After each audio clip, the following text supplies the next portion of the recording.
Olá, boa noite.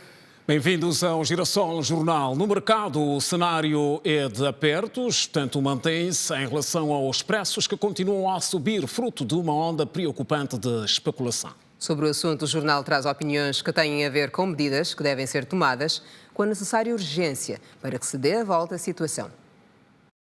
Driblar os preços é um desafio anual que todos os anos se mostra presente na vida dos angolanos. A situação que, em muitos casos, compromete quem tem o mínimo. Do outro lado, provoca o desgaste para quem nada tem. Em poucas semanas, os luandenses viram o quadro mudar devido à subida de preços, agravada com a queda do Kwanza face à moeda estrangeira.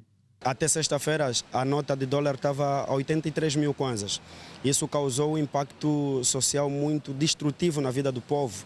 O saco de arroz atualmente está a 15 mil kwanzas, uma caixa de concha está a quase 20 mil kwanzas. Então isso, para quem oferece um salário mínimo de 50 mil kwanzas, é difícil sustentar os seus filhos. Eu acho que a alteração do preço veio dificultar naquilo que concerne a nossa agenda econômica. Uma vez que eu sou comerciante, não tenho um salário acima de 150 mil kwanzas ou mais de 150 mil kwanzas, então a minha renda está um pouquinho difícil. Eu tenho que pagar o colégio para as crianças, o táxi do dia a dia, enfim.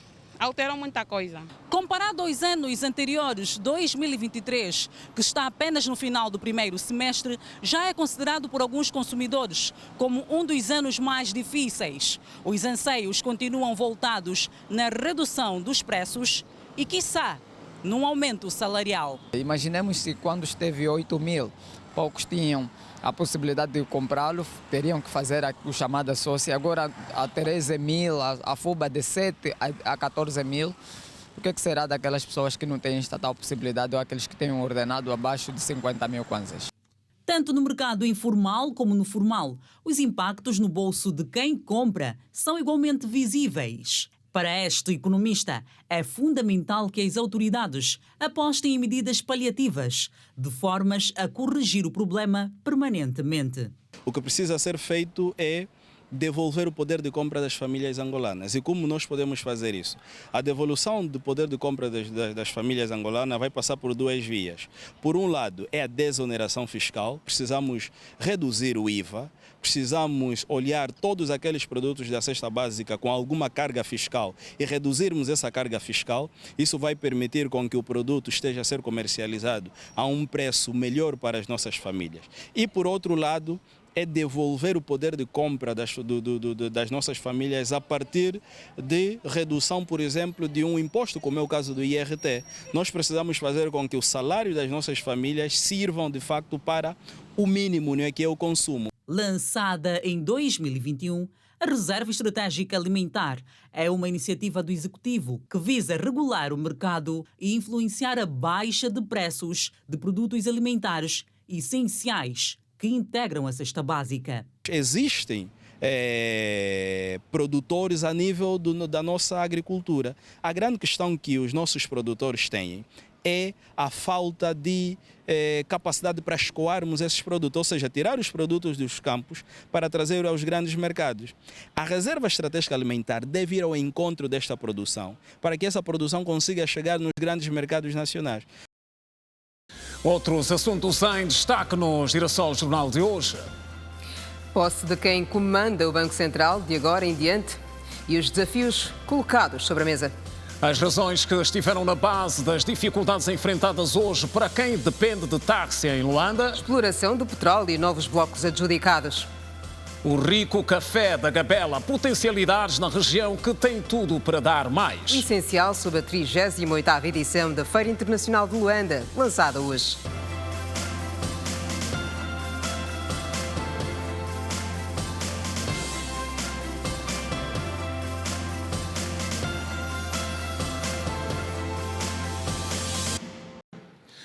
Outra vez, boa noite. O presidente do Tribunal de Contas e o novo governador do Banco Nacional de Angola tomaram posse hoje no Palácio da Cidade Alta, onde o chefe de Estado recomendou aos dois responsáveis empenho e melhoria dos resultados nas áreas em que cada um está direcionado. Para o caso particular do governador do BNA, não passa despercebido o contexto atual de pressão sobre a economia. O presidente da República reafirmou o empenho do executivo em continuar a construir infraestruturas sociais para assegurar melhores condições de vida à população angolana. Para que tal propósito venha a se realizar, João Lourenço sublinhou que é preciso que o Tribunal de Contas ande na velocidade do governo.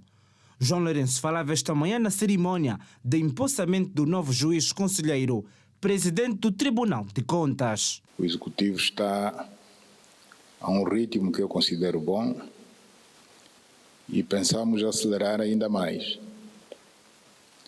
Portanto, o apelo que nós fazemos, quer aos juízes conselheiros do Tribunal de Contas, mas em particular ao seu juiz conselheiro presidente, é que consiga criar maior capacidade para que o Tribunal de Contas consiga acompanhar o nosso ritmo de trabalho. Sem prejuízo dos prazos, nós vamos acelerar processos, vamos melhorar procedimentos, certamente, aí onde se impuser, e vamos avaliar e reavaliar processos, também aí onde se justifica, casuisticamente, sem prejuízo da independência jurisdicional de cada juiz conselheiro, como é evidente. O presidente da República espera agilidade na atuação do Tribunal de Contas para evitar quebra de ritmo de execução de projetos de construção de infraestruturas nos setores da educação, energia e águas e saúde. O presidente da República conferiu igualmente posse ao novo governador do Banco Nacional. Estabilização dos preços e valorização da moeda nacional, o Kwanza, estão entre os objetivos do líder do Banco Central. Que coloque o BNA a cumprir com a missão de manter a moeda forte, o nosso Kwanza, de controlar a inflação, porque só com políticas corretas do BNA é que conseguiremos ter uma economia também forte. Algo que nós observamos desde o terceiro trimestre do ano passado, e obviamente que esta redução das receitas de exportação também acabam por contribuir para a redução da oferta de moeda estrangeira a nível do nosso mercado. O presidente da República conferiu igualmente posse a 4 juízes conselheiros do Tribunal de Contas, ao juiz conselheiro do Tribunal Supremo e ao novo membro do Conselho Econômico e Social, Rui Malaquias. Agora, um caso de desvio de fundos aconteceu no chamado bairro Combustíveis, zona da Mabor, no Kazanga. Onde é acusado um cidadão que terá vendido um PT, um posto de transformação comprado com dinheiro de contribuições dos moradores. A situação gerou um clima de revolta na zona. Comprado com dinheiro da população, os moradores do bairro Combustíveis afirmam que foram surpreendidos pela Comissão de Moradores em relação à venda do posto de transformação de energia PT há 2 semanas. Obrigou-se todo mundo a contribuir para ver se comprávamos um PT que seria suficiente para nós. Então, contribuímos cada pessoa $90. Depois de tudo, então, este projeto que o governo estabeleceu, energia para todos, água para todos, os chineses vieram nos colocar esse PT novo, então esse ficou suspenso. Então depois de ficar suspenso, vimos de repente, até não vimos, escutamos, porque o PT vieram levar. Vieram levar a quem? Epa, uns elementos da Comissão de Moradores. Mas PT do povo, como é que eles vão levar sem nos consultar? Então, fizemos uma delegação de 3 pessoas. Fomos lá, falar com o coordenador. Ele disse que sim, o PT está vendido. Sim, o PT ficou decidido para se vender. Em colaboração com os chefes de setor. Vi a porta da cabine. Lhe perguntei, senhor Ismael, essa porta não é da cabine? Então o tipo dele não sabe que o PT já foi vendido. Eu disse, não pode. Como é que vão vender o PT? Nos mostraram o documento. 800 mil kwanza. Segundo os moradores, o PT, que custou cerca de $75 mil em 2001, esteve guardado neste local e eles pedem que a comissão devolva o PT para então se poder colocar iluminação pública devido à criminalidade. A comissão deve fazer a devolução do PT, porque segundo ouvimos que eles venderam 4 milhões de kwanza. E se for de verdade esses 4 milhões de kwanza, nós podemos até colaborar com a ENDE, que podemos entregar todos os valores com que eles possam nos ometer iluminação. Assim, valia mais para o povo. A falta de iluminação pública tem permitido muitos assaltos no bairro, porque de noite basta tocar 18 horas aqui, andar com muita dificuldade. Eles dizem que é 800 mil que venderam, mas nós não acreditamos. Aquele PT era grande demais para ser vendido a 800 mil. Acho que ninguém venderia aquele PT a 800 mil. É muita mentira nessa história. O coordenador da Comissão de Moradores confirmou a venda do PT, reconheceu que falhou e disse que brevemente vão informar a administração distrital do Quimaquiesa em relação ao caso. Já recebi uma delegação das comunidades mesmo, são 4 elementos que apareceram na Comissão de Moradores e foram explicando as razões e qual é a finalidade do PT. Só o colapso que houve, que não houve ainda diálogo com a comunidade. A comunidade foram explicar depois de ser vendidos. Sim, peço desculpa porque por o lapso de que eles não foram comunicar antecipadamente. Disse o respeito que o mais velho que tem é esse. Quando há um banheiro que está dentro da comunidade, nós somos dirigentes, temos que reconhecer em primeiro lugar. Composto por 4 setores, o bairro Combustíveis, localizado no município do Kazenga, tem 14 mil habitantes. A segunda-feira foi difícil para muita gente em termos de mobilidade. Aqui em Luanda foi dia de paragens lotadas e número reduzido de táxis em circulação. Alguns taxistas ouvidos pela nossa equipa voltaram a apontar a falta de eficiência no processo de disponibilização dos cartões de subvenção. Enquanto isso, o governo provincial retomou a jornada de licenciamento para evitar mais constrangimentos. Parece não ter fim para alguns taxistas os dias de espera para receber os cartões de subvenção do preço da gasolina. Por exemplo, na paragem de táxis de referência do Avocumbe, onde se constatou a procura pelos serviços por parte da população, os profissionais da classe questionam-se sobre a demora na entrega dos cartões. Tem sido muito difícil mesmo, principalmente no momento de abastecer. Este carro, normalmente, eu abastecia 8 mil. Agora, nessa fase, com 10 ou 12 mil são 40 litros, não recompensa. Eu tenho que gastar dos 8 a 15 mil kwanza no mínimo para testar o tanque do carro, para terminar o dia.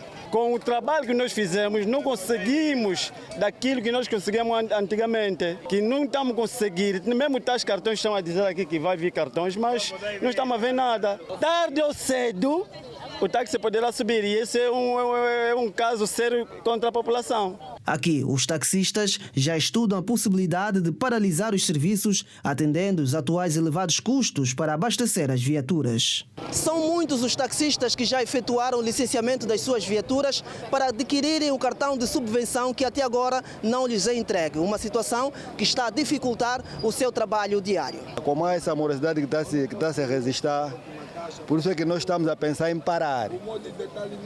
Estamos a pensar em parar.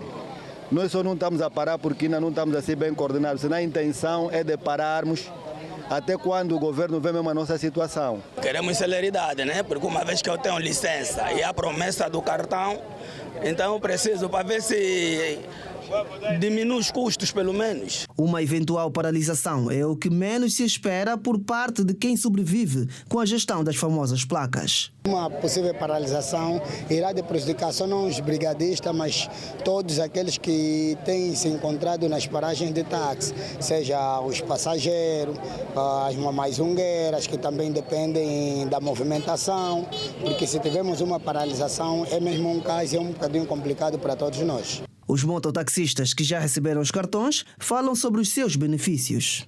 O benefício é mesmo para nós, porque nós não pagamos nada e estamos a receber 35.500 kwanzas. É de louvar. Eu quero aqui deixar um apelo a quem não aderiu à campanha e a campanha continua, que vão às administrações, tratarem, se regularizem, que não vamos ter problemas com ninguém. Agora vai ser mais fácil para mim exercer o trabalho com a subida do combustível, com o cartão de combustível que tem agora. Vai ser mais fácil agora trabalhar. No Centro de Formação Profissional do Kazenga foi hoje afixada uma lista com a chapa de matrícula das motos já licenciadas para o serviço de mototáxi.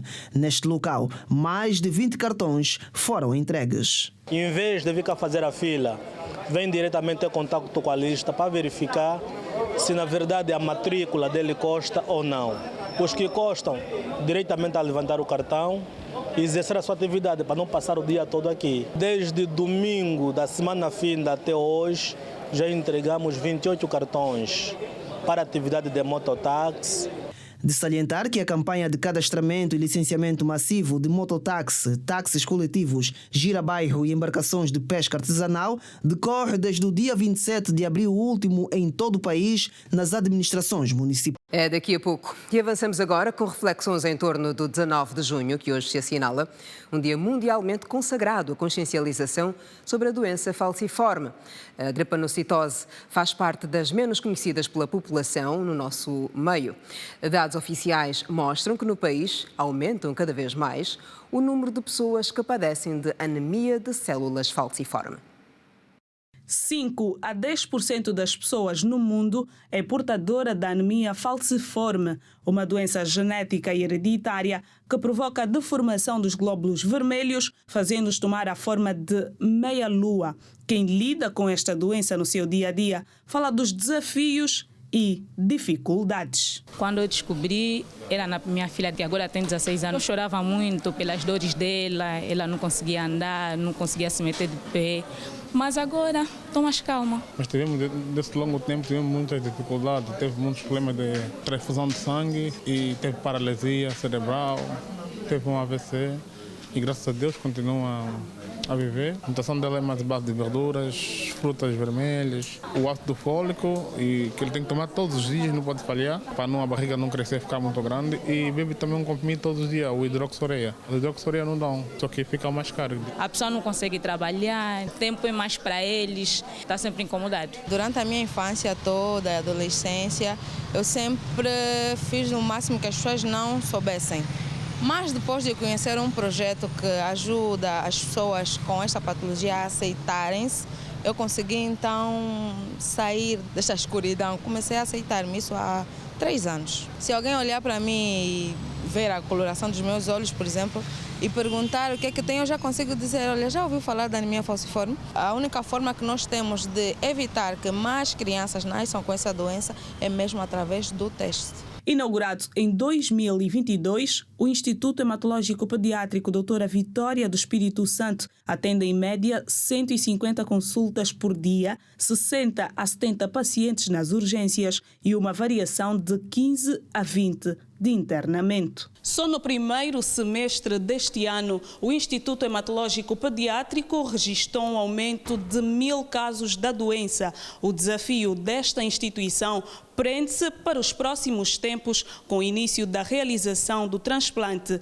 da medula óssea. Acesso desses pacientes de forma universal a um fármaco que é o fármaco que melhora a qualidade de vida desses pacientes, que é a hidroxureia. Um dos propósitos máximos dessa instituição é o início da realização do transplante de medula óssea. O secretário de Estado para a Saúde Pública, Carlos Alberto Pinto de Sousa, avança por que razão vai ser implementado um pacote de apoio aos doentes falciformes para aquisição de fármacos. Estão a ser tratadas dentro de um pacote em relação a critérios de apoio na aquisição desses medicamentos.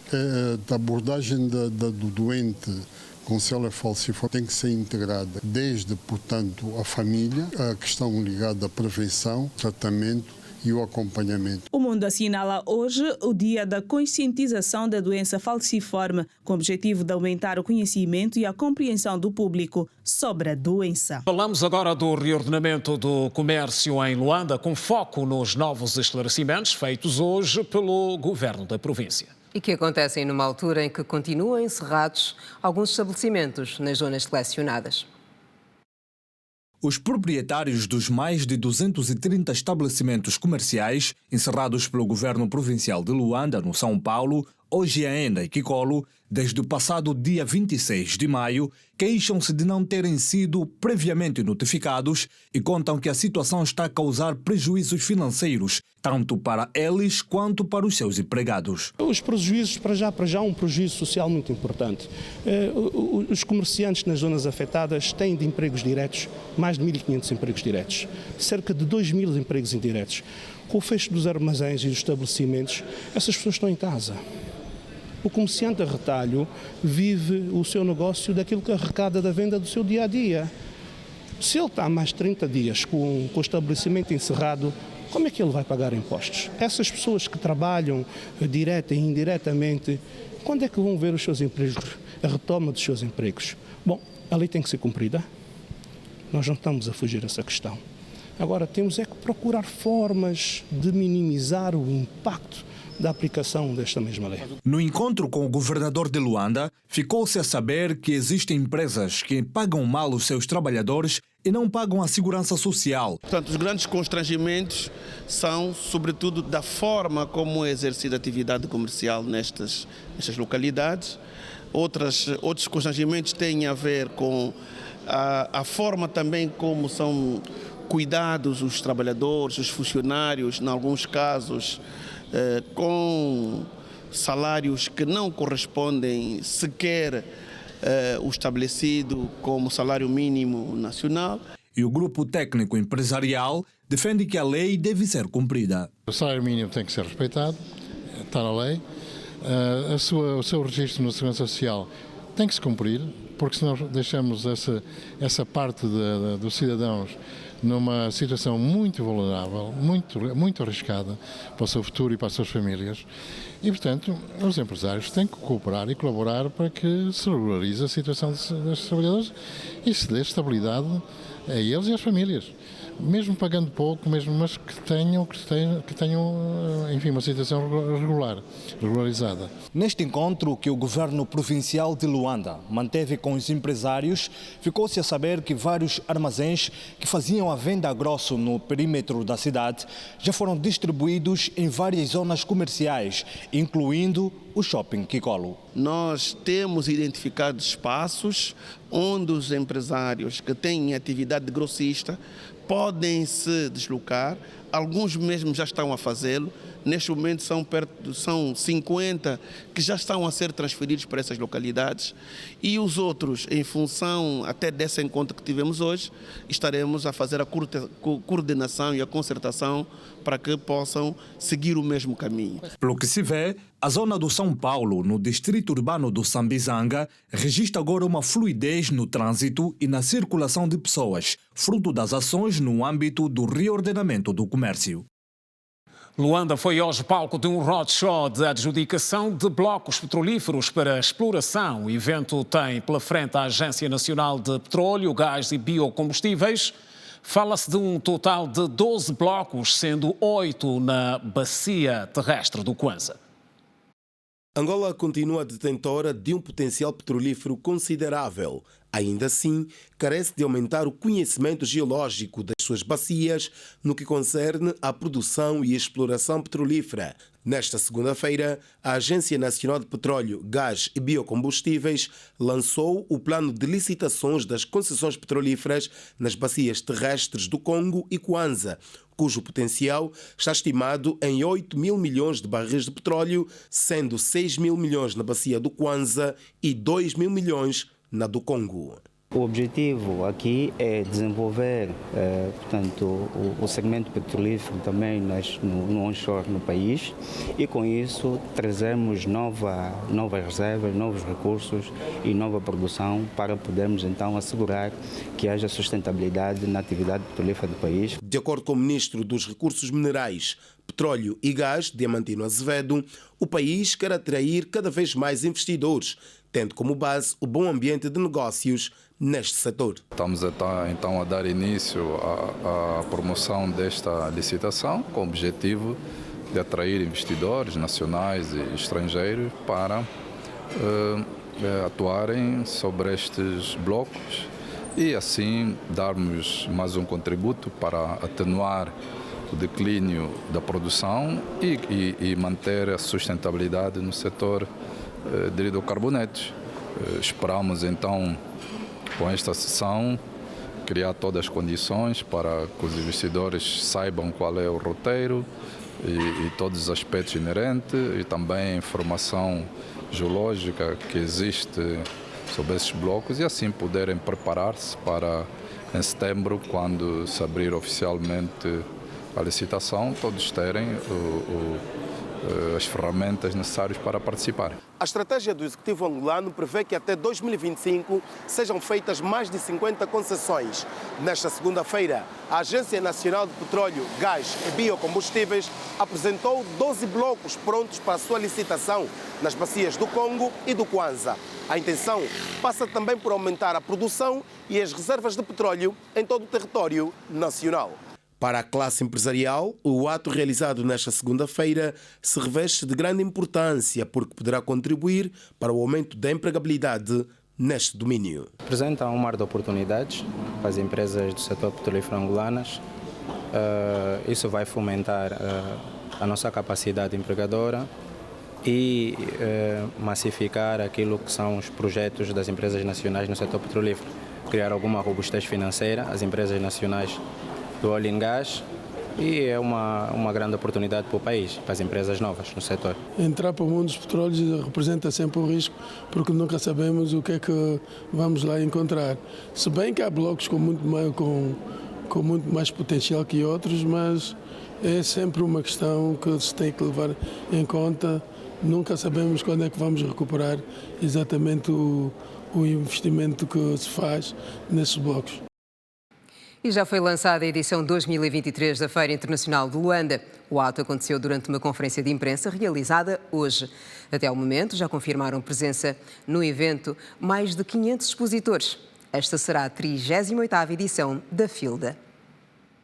Subordinada ao lema Economia Digital, a nova fronteira da economia mundial, a FILDA 2023 perspectiva reunir na Zona Económica Especial Luanda-Abengo 750 empresas, entre nacionais e estrangeiras. A edição 38 deste que é o maior evento de negócios de Angola vai promover a estreia dos Estados Unidos da América numa altura em que as duas nações estão a comemorar 30 anos de parceria diplomática. Nós temos neste momento 8 países, Portugal, Itália, Indonésia, Turquia, Estados Unidos da América, Alemanha, Brasil e Japão. A grande novidade é a participação dos Estados Unidos, que pela primeira vez participa numa feira oficial, de forma oficial, ou seja, não quer dizer que não tenham participado empresas americanas, mas neste momento quem vai participar é mesmo de forma oficial o Departamento de Negócios da Embaixada dos Estados Unidos da América em Angola. A diversificação da economia continua patente, daí que a Feira Internacional de Luanda servirá uma vez mais para a promoção de parcerias que possam ser benéficas para o país. No topo desta feira, e como sempre, está o nosso principal objetivo, que é o quesito, que é o eixo da diversificação da nossa economia. Este é o topo das nossas feiras e a FILDA não irá ser diferente, não iria fugir o objetivo do que é as nossas feiras. Além de mais, é estimular o empreendedorismo nacional, a evolução do agronegócio nacional, a atração de investimento nacional e estrangeiro, fortalecer o desenvolvimento econômico, comercial, industrial e continuar a promover as marcas nacionais, como, por exemplo, temos feito através do nosso serviço feito em Angola. Sem prejuízo de termos empresas que preferem ter a sua exposição fora do nosso espaço, nós permitimos isso, mas teremos um espaço dedicado apenas para as empresas da Zona Econômica Especial, para as indústrias instaladas na Zona Econômica Especial. E o objetivo aqui é trazermos uma abordagem de família, uma abordagem de grupos, no sentido de podermos demonstrar tudo aquilo que é produzido dentro da Zona Econômica Especial. A FILDA se apresenta como uma oportunidade de os empresários interagirem com os consumidores. É importante salientar que nós vamos com aproximadamente 550 participações diretas e indiretas neste momento e caminhamos para casa cheia dentro dos próximos momentos. Quando digo dentro dos próximos momentos, acredito que dentro das próxima semana, aproximadamente, devemos ter o número que temos como expectativa para esta edição, que são as 750, 749 participações. A decorrer de 18 a 22 deste mês, a FILDA 2023 vai permitir a realização de experiências sensoriais, networking, exposição e muito mais. Esta edição propõe-se igualmente a abranger as últimas tendências e tecnologias voltadas para a criação de negócios inovadores, bem como em disseminar a cultura empreendedora e a inovação entre empresários, investidores e visitantes. E encerrou neste domingo a Expocar, com um saldo positivo de faturação acima da média prevista. O evento, que decorreu durante 5 dias na Baía de Luanda, fechou com contas que rondam 1 bilhão de kwanzas em termos de volume de negócios. 1 bilhão de kwanzas é o volume de negócios que a primeira edição da Luanda Expocar angariou, tendo tido 6 mil visitantes durante os 5 dias de exposição. Os participantes tiveram a possibilidade de obter outros incentivos, além de participar de leilões, seminários, campeonatos de karting, com direito a pistas, música ao vivo, praça de alimentação, entre outros serviços. Na altura, o PCA da Administração Geral Tributária, AGT, anunciou que os carros elétricos estão isentos de pagamentos de qualquer imposto no ato da sua importação para Angola. Tendo também em conta a sustentabilidade ambiental, trazemos um regime de isenção de direitos aduaneiros na importação de viaturas elétricas, portanto as viaturas elétricas estão isentas de pagamento de direitos aduaneiros. Está também isento do pagamento de direitos aduaneiros viaturas adaptadas para pessoas com mobilidade reduzida. O PCA da AGT disse ainda que está em curso a cobrança do imposto sobre os veículos motorizados e revelou que o pagamento deste imposto servirá para financiar as autarquias locais, tão logo sejam implementadas no país. Nós já temos na legislação atual, considerando o projeto de autarquias, o imposto sobre veículos motorizados como sendo um imposto para a autarquia em que a viatura estiver matriculada. Portanto, é um imposto que vai servir para financiar as autarquias. Para a próxima edição da Luanda Expocar, pretende-se realizar uma feira de maneira setorizada, não apenas para o setor automotivo, mas também como o da agricultura e outros. O rico café da Gabela. Potencialidades na região que tem tudo para dar mais. Em destaque.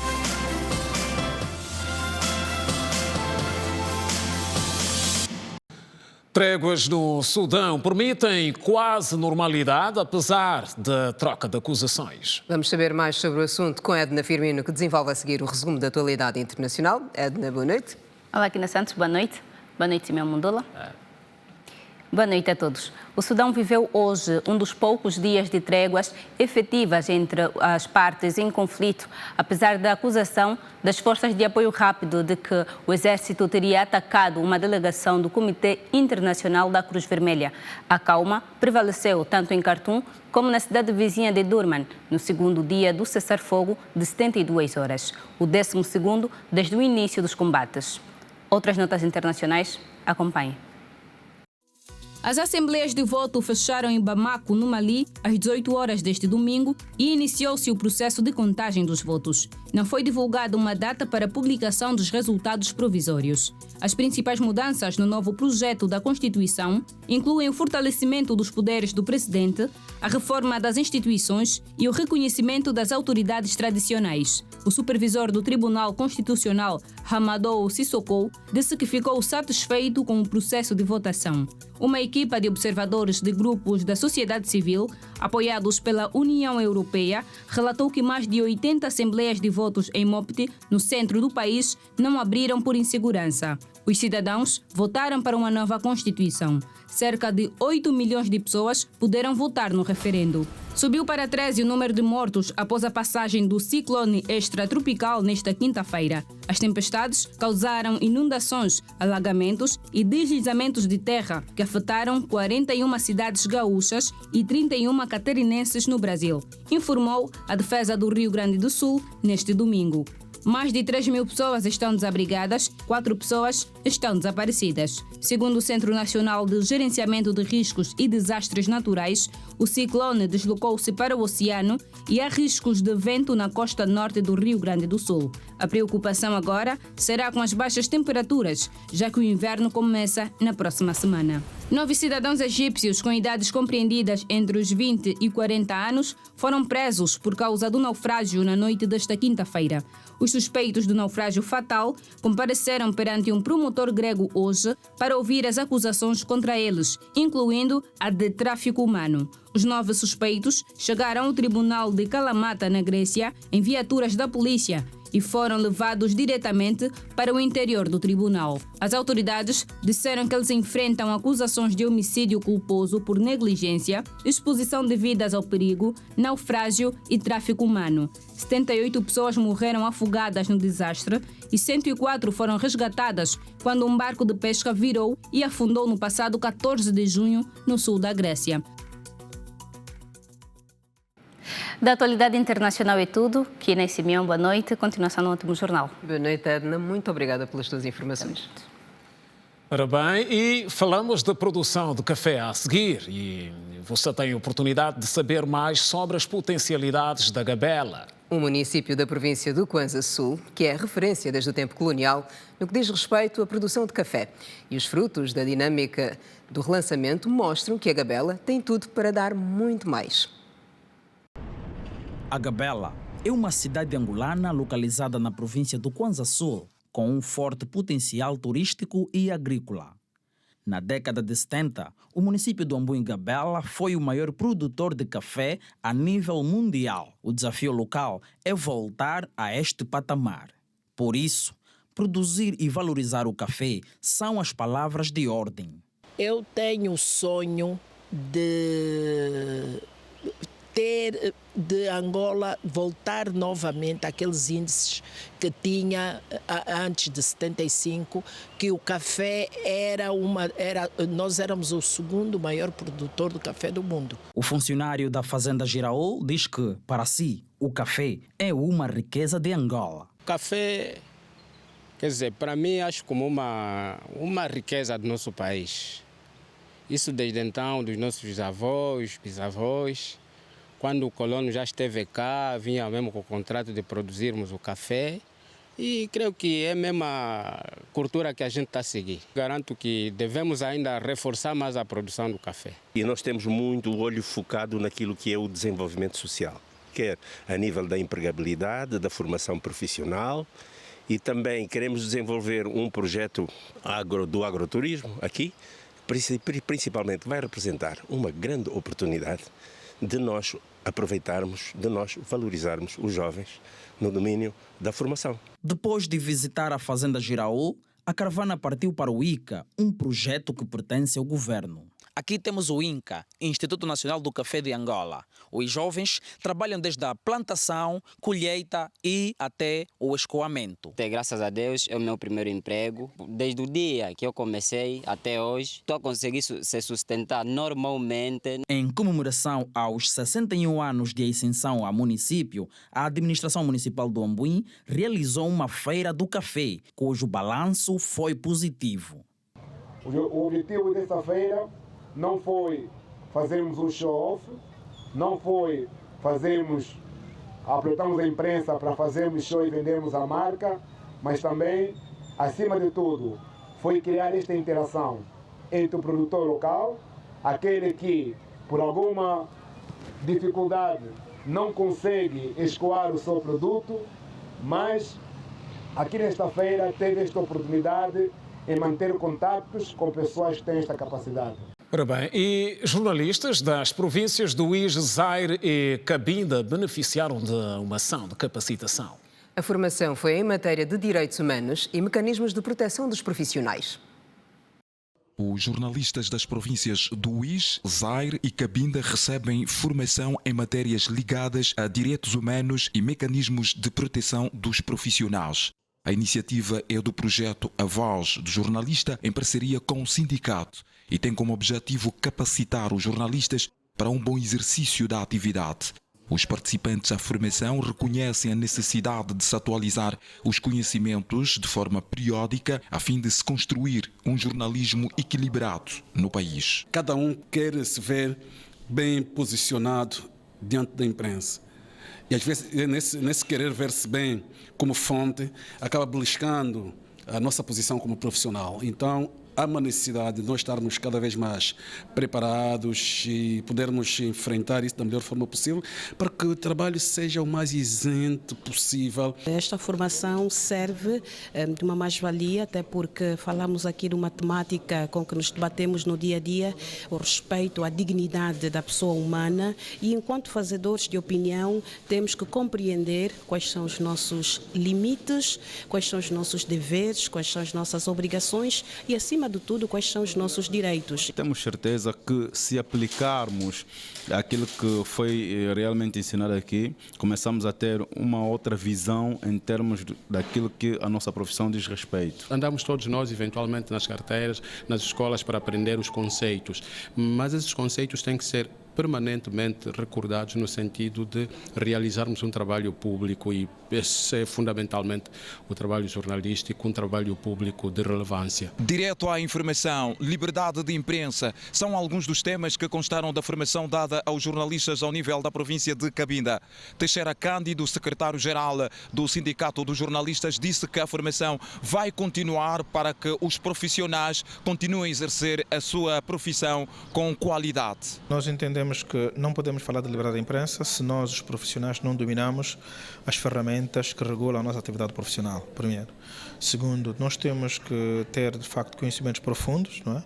Sobre quer os mecanismos de defesa para nós no exercício da profissão, quer, eventualmente, os deveres e os direitos que nós temos. Exatamente, o sindicato entende que a defesa da liberdade de imprensa passa, em primeira instância, por conhecer com profundidade, não é, sobre a legislação, ponto geral, a legislação que regula a própria legislação, a própria lei de imprensa, ou a liberdade de imprensa, e depois despertarmos os colegas para os mecanismos de defesa. Esta formação envolveu jornalistas das províncias do Zaire, Uís e Cabinda. A próxima formação está prevista para daqui a 2 meses. A Voz do Jornalista é um projeto que vai continuar até ao próximo ano. E sobre o processo de reordenamento do comércio em Luanda, foram ouvidos os líderes religiosos, que mostraram-se disponíveis em colaborar com as autoridades, dada a importância de que esta atividade comercial vá ter em Luanda, já que vai dar uma melhor imagem à cidade. Os vendedores ambulantes de diferentes zonas do município do Quilamba-Quiache, na província de Luanda, afirmam que o acesso aos mercados está difícil e que há carência de espaço, principalmente os que vendem no Calemba 2. Nós estamos vendo aqui no Calemba 2, na rua, não tem lugar de ir. Vamos ir na Pepe, não tem lugar. Vamos ir na Chapa Vermelha, não tem lugar. Motoqueiro também não tem lugar de ir. É por isso que estamos vendendo estrada. Para me dar praça para vender. Os perigos que nós enfrentamos aqui os carros, a corrida do fiscal, porque o fiscal não nos deixa vender à vontade. Onde foram nos meter na Praça da Chapa, entá-la com água. Nós não temos como vender para conseguir sustentar os nossos filhos. A Chapa Vermelha aí não nos mete, está distante com a paragem. Os clientes lá negam ir lá porque chega às 17 horas, também tem muita bandidagem, além de ficar distante com a paragem. Porque aqui estamos na retunda, cliente aqui é muito, por isso estamos a insistir. E os mais de 50 líderes e representantes religiosos que participaram de um encontro com a administração municipal do Quilamba-Quiache pediram a criação de condições em alguns mercados. Um espaço que lhes permitissem ter acesso para efetuarem as suas vendas normalmente, e deste jeito elas estariam a participar, a coordenar, a concordar com a ordem do governo. Dizer que se juntem às outras pessoas que já se encontram em locais apropriados para, portanto, evitar transtornos. Quanto ao tema, nós já estamos a criarmos conferências na igreja de juventude e não só das mamães, de forma que as mamães evitam a venda desorganizada e que vai no lugar próprio para venda.